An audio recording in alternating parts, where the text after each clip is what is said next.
Isang dekada na ang lumipas, pero para kina Vic Soto at Pauline Luna Soto, parang ngayon pa lang muling nagsisimula ang kanilang love story. Ngayong taon, ipinagdiriwang ng mag-asawa ang kanilang 10th wedding anniversary sa isang napaka-intimate at emosyonal na renewal of vows, kasama ang kanilang mga anak at piling-piling mahal sa buhay. Isang simpleng seremonya, pero punong-puno ng kahulugan. Nagsisilbing paalala ito na kahit lumipas ang panahon, ang tunay na pag-ibig, lalo pang tumitibay. Pag-ibig na hinubog ng pananampalataya, pinatibay ng pamilya, at sinelyuhan ng mga pangakong panghabang buhay. Matatandaang ikinasal sina Vic at Pauline noong January 30, 2016. Hindi naging madali ang simula ng kanilang kwento. Bago pa man sila ikasal, marami na ang kumuwestiyon at tumutol sa kanilang relasyon, lalo na dahil sa kanilang 34-year age gap.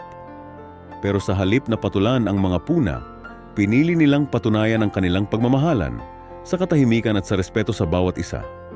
Sa paglipas ng mga taon, mas lalong naging buo ang kanilang pamilya.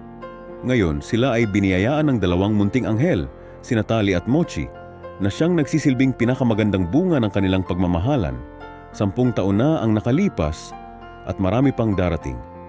Para kina Vic at Pauline, hindi lang ito kwento ng pag-ibig. Ito ay kwento ng paninindigan, pamilya, at forever.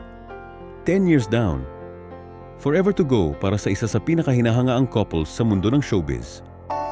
I never dream, 'cause I always thought that dreaming was forget.